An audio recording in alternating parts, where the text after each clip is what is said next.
Well, good morning everyone. You join me on a Tuesday morning. It's not early, it's about 9:30 in the morning. I'm not here anywhere near as early as I'd like to have been, but I am here. I'm down one of my club water lakes. It's one of the larger lakes on my club ticket. There is a remote chance of a £20 fish here. There are one or two that go over the £20 mark in this lake. We've had some really interesting weather lately in that it's been getting really cold at night, but then getting really warm during the day, especially for the time of year. It's kind of end of February. So I'm here during the day, obviously, and I'm hoping that when the sun hits the water, it'll raise the water temperature just that little bit enough to get the carp feeding. I've got time on my side this time. I'm not racing against the clock like I normally am. I don't have to get back to do the school run. My lovely wife's doing that. So I'm going to be here until it gets kind of dark, really. I'd like to be here sort of slightly into darkness because that's when I think there might be a good chance of a bite or two. I'm going to start by having a good walk around the lake and seeing if anything shows itself. I'm not expecting that. Because of the water temperature, because it's been so cold overnight. It's still quite chilly now. It's only about 4 degrees or something like that, although for February that's not bad. But if you'd like to join me, we'll have a walk around the lake and see what we can see. Well, there's two swims here behind me, one to the right and one to the left, and both allow access to the shallower end of the lake, where usually, or I should say during the warmer months, there's large lily beds here. And I imagine there's still some stems or some dying stems out there even now. I have caught fish out of these spots before, and I'm just stopping and looking and seeing if I can see anything at all. But I've been here for, well, only about 5 minutes, I suppose. But it is dead still, dead calm. So I don't think anything's going to be throwing itself out of the water to give itself away. But I'm looking for any subtle signs at all. So I'm going to stand here for a little bit longer because I've got a feeling the shallow end of the lake is going to be the place to be later on as the sun gets warmer, but I'll see what happens. Not the best camera angle in the world, but at least you can join me for a little walk around the lake. What a glorious day it is today. That sun is shining. It's lovely and fresh. Probably not the best fishing weather in the world. You know, bright sun shining on the lake. It might even bring them up in the water a bit too much for me to fish for them because I haven't got any surface fishing gear with me or anything like that. A couple of swims down from where I started. As far as I'm aware, the water starts to get a little bit deeper as I go further down towards the bottom end of the lake here.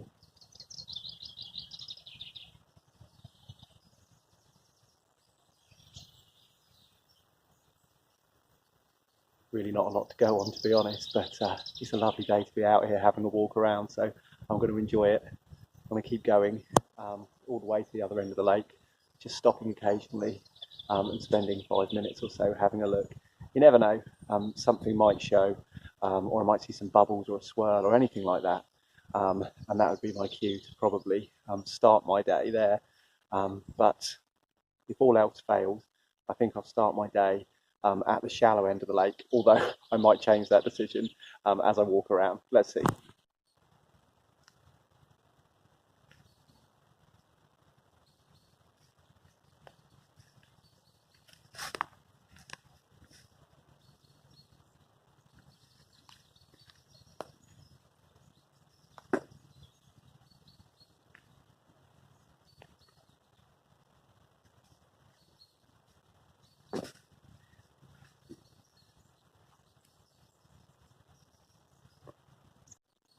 Right down the far end of the lake now. I do really like this island behind me as a feature, so I'm going to walk around to the other side of the bank, having a good look. Said it before, but it's just brilliant to be out here. Absolutely glorious day. I think I'm going to walk all the way round back to where I started and then make a decision about where I'm going to set up. Right, all thanks to another friendly angler who's pointed me in the right direction. I've made my decision. I'm going to set up down the other end of the lake. It's a bit of a hike, but I think it's going to be worth it. He says there's been people fishing down there during the week and quite a few fish have come out. So the fish have obviously been down that end. When I stood there, I had the sun on my back. It felt lovely and warm and felt like it was probably a good spot. So with the advice from my new friend, I'm going to give it a good try and see if I can't catch one today. So let's get the gear down there.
So I'm setting up well back from the lake. A few of you guys have said that I often get too close to the water's edge when I'm setting up, and that probably creates too much disturbance. And I kind of definitely need to take that on board. So I've set myself right back up against the fence here.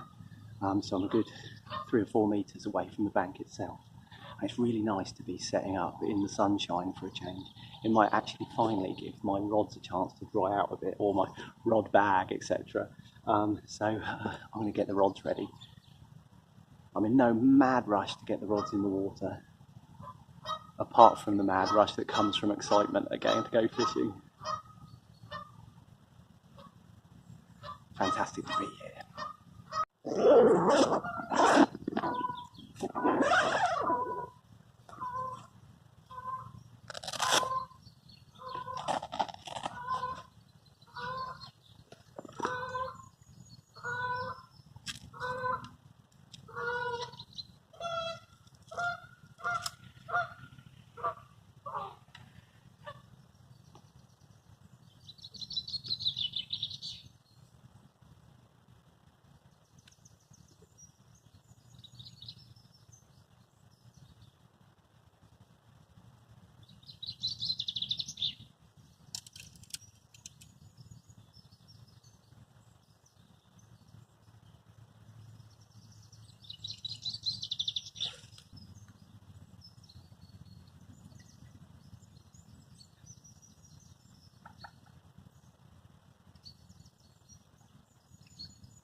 It's probably my last chance this year to fish 3 rods.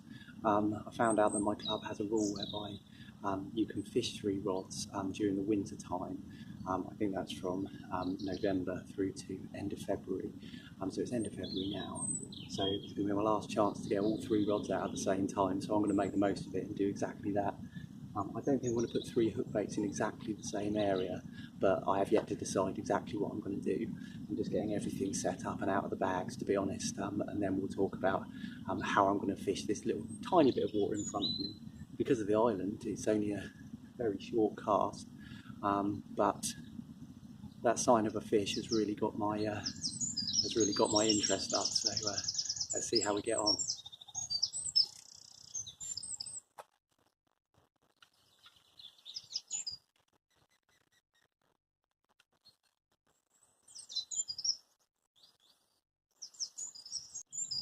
Okay, in terms of bait today, I'm not really doing anything different to last time.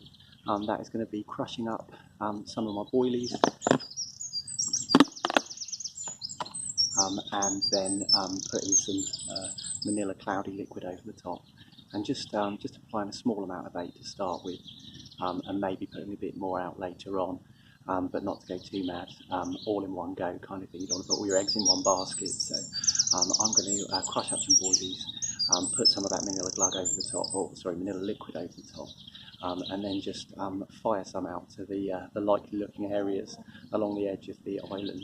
The sun is really shining on the edge of that island now, which I guess is heating that water up just that little bit, which hopefully will get the carp a little bit more active and maybe inclined to have a little bit of a feed.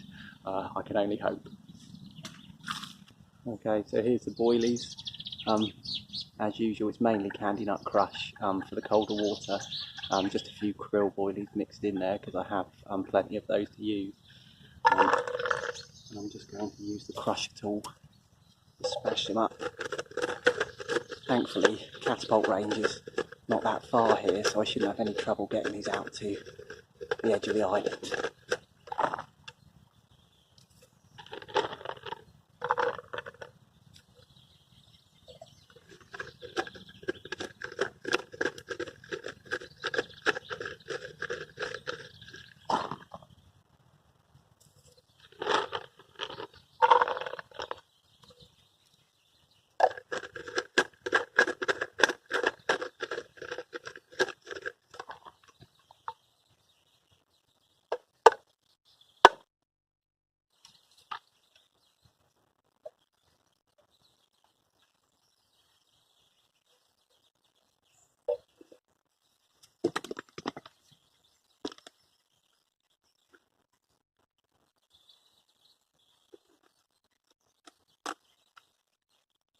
Okay, let's get a little bit of this into the lake.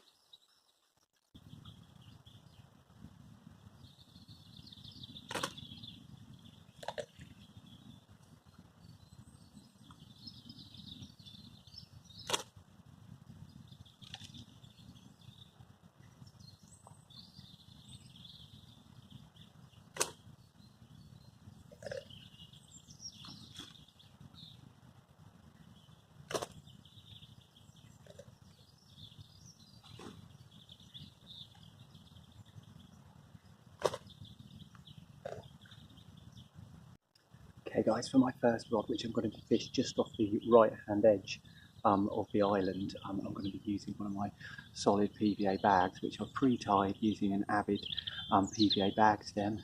In there I've got a snowman rig consisting of a candy nut crush bottom bait and quite a bright pink, I think it's Boochie Berry pop-up, and in there's all kinds of things. There's crushed boilie, there's some krill powder, and there's some very small krill pellets as well.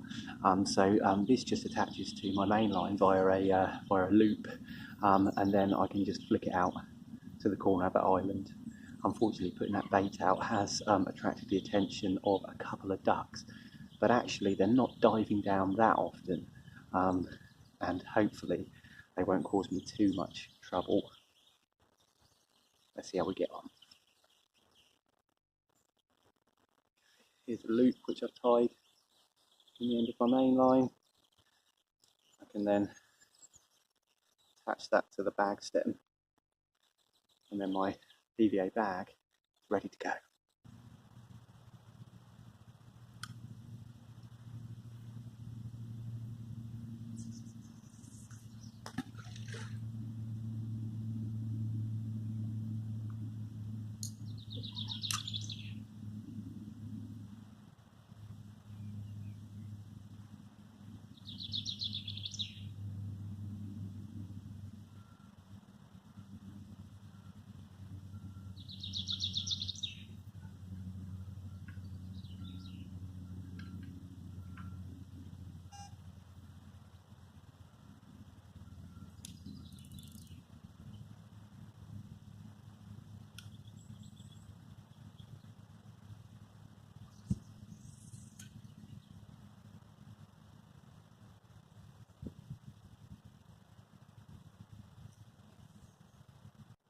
I've managed to clip up really tight to the island, and what I'm going to do is just mark my lines with some marker elastic so that if I get a take or I need a recast, then I can just use this marker elastic as my clue as to where to put the clip to get those rigs back exactly in the same spot. I'm just looking past the camera now at a couple of geese who have moved into the swim and I think have also found some of that crushed boilie that I put out.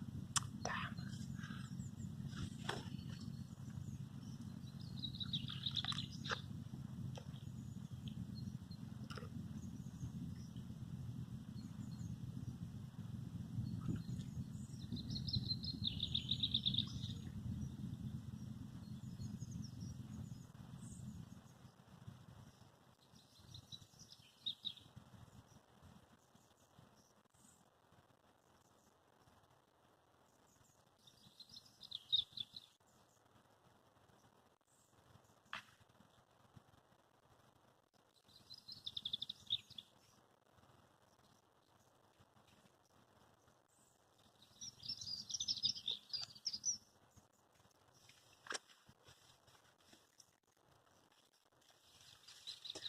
Ready. Guys, I just want to take a moment to show you what I'm doing down at the rig end.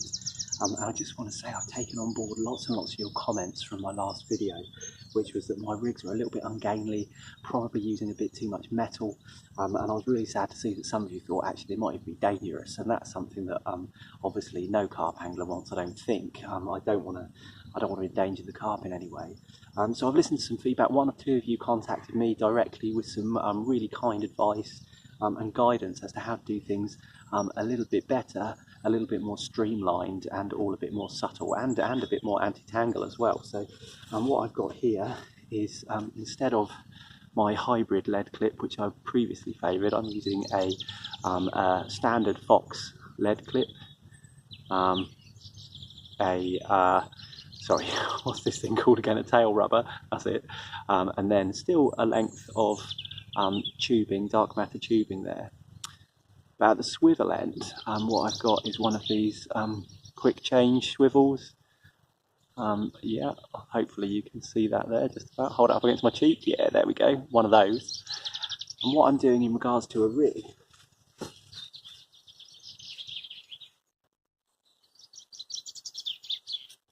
taking one of my standard snowman rigs, but this time instead of tying a swivel to the end of here, I've just tied an overhand loop, and I've got a shortened anti-tangle sleeve there.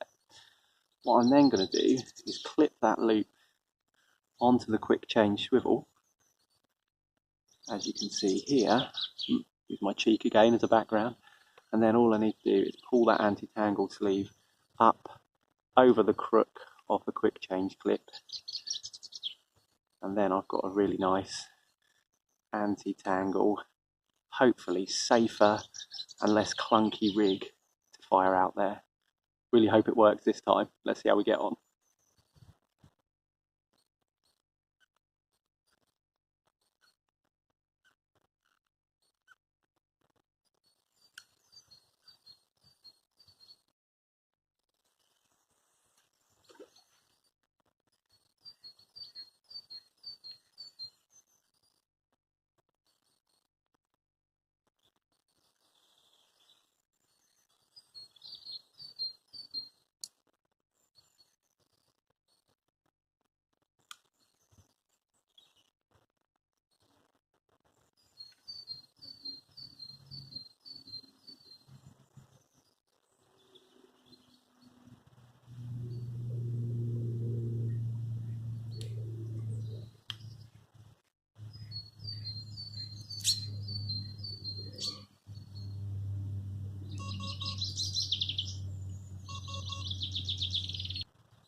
Well, I'm afraid that first bit of bait I put out is being well and truly mullered by a couple of geese and a couple of ducks who have taken up residence in my swim.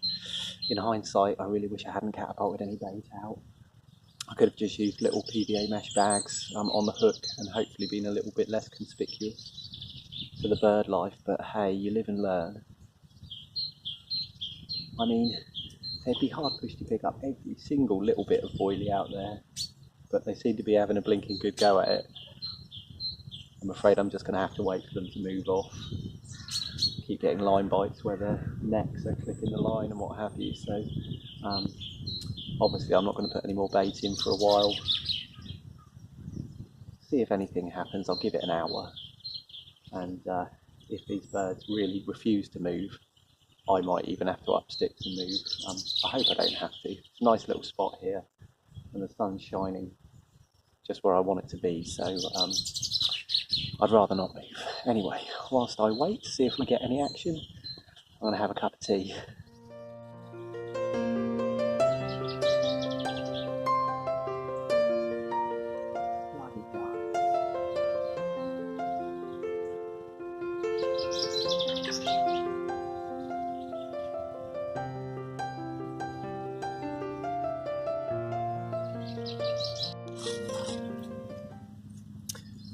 Well, unfortunately, after being totally wiped out by ducks on two of the rods, it's time. I brought them in and checked everything over and had a recast. It's now coming up to 11:30, and after the ducks vacated, on my one remaining rod, I think I did have a liner. The bobbin pulled up and then came back down and settled back down again, which gives me some hope that there might still be fish in the area, but I guess only time will tell.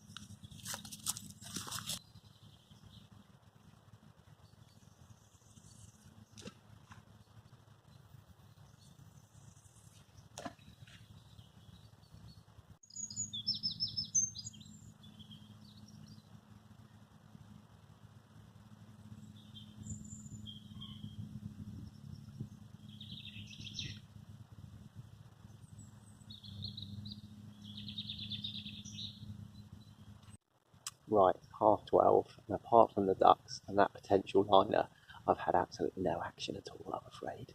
12:30, traditionally not the best time of day, lunchtime, to be getting bites, but it's time that I had a bite, so I'm going to warm up a cheese toastie in my Ridge Monkey toaster here and have a bite to eat.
Well, unfortunately, a move became my only option.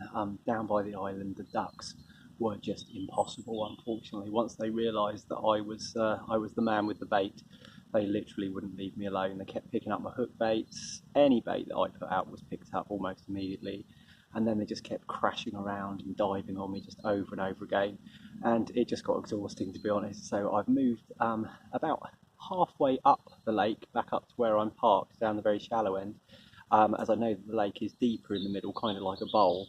And my hope was that if I could get some baits on the deeper spot, I would be able to put some free offerings over the top without the bird life becoming too much of a nuisance. And so far, that seems to have been the case. So I've got all three rods out towards the middle of the lake, kind of fanned out a little bit, and I put a reasonable amount of bait over the top. And now I'm just going to sit back, enjoy the view, and wait and see if anything happens. But I'm very glad to be away from those ducks, I can tell you. It's now 1:30, so the day is still young, and hopefully something might just come to pass in this swim. Okay, everyone, well, I've made my third and I'm guessing final move of this session. It's just after 3 p.m. I haven't had any bites. I think I've had one or two liners, but then in amongst the bird activity, it could just as easily have been one of those diving birds that has clipped the line. So I've moved now right down the other end of the lake from where I was, where the island was. I'm back up near where I'm parked, actually, which would be convenient when it comes to packing down. But the only reason being, there's less birds up this end. In fact, when I got here, there weren't any. I have put some bait out, and for the last 10 minutes there still haven't been any, so maybe I've outrun them for now. I've got 3 baits in the water, and I've got some free offerings over the top, and all I can do now is keep my fingers crossed and hope for a miracle.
I can hardly believe it, but my perseverance has paid off.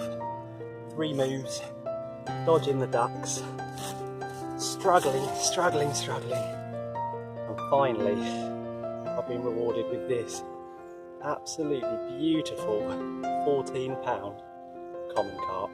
I'm absolutely over the moon. So pleased I stuck it out till it started to get dark. Really buzzing to catch this fish. I'll show you the other side of her. Still full of life, really gave me a good scrap. Tried to take me into the trees on my right hand side. But after not too long, she was in my net.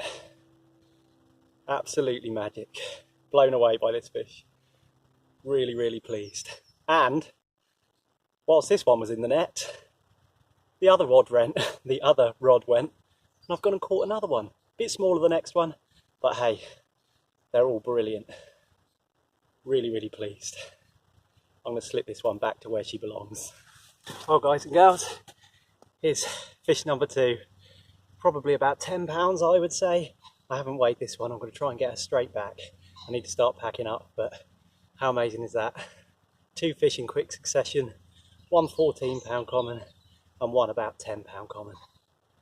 Can't beat it. I love carp fishing. Really hope to see you again soon. I'm going to slip this one back to where she belongs, and then I'm going to start packing my gear up. Absolute magic. Well guys, I was so excited to show you those fish. I didn't really explain what happened. Firstly, my middle rod ripped off, which was one of my new and improved snowman rigs, and that resulted in that 14-pound, that really long 14-pound common, which is absolutely magic. And then whilst I had that fish in the net, just starting to get things ready for photography and stuff, the right hand rod, which was the solid bag rod, ripped off as well, and that resulted in the second fish. So at one point I had 2 fish in the net, but then I showed you the big one and then the other one that followed. So it's been absolutely brilliant. Can't wait to get back out fishing again. Perseverance really paid off today. 3 moves, trying to get away from those birds, and eventually my plan of catching a fish just as it got dark actually came to fruition, which is really amazing. So my quest for a 20 continues, unfortunately. I mean, I caught a 14 and about a 10 today, so that's more than 20. Does that count? Probably not. I need to catch 1 fish that weighs more than 20 pounds, but that will be for another video. Thanks so much for watching, and hopefully I'll see you again soon.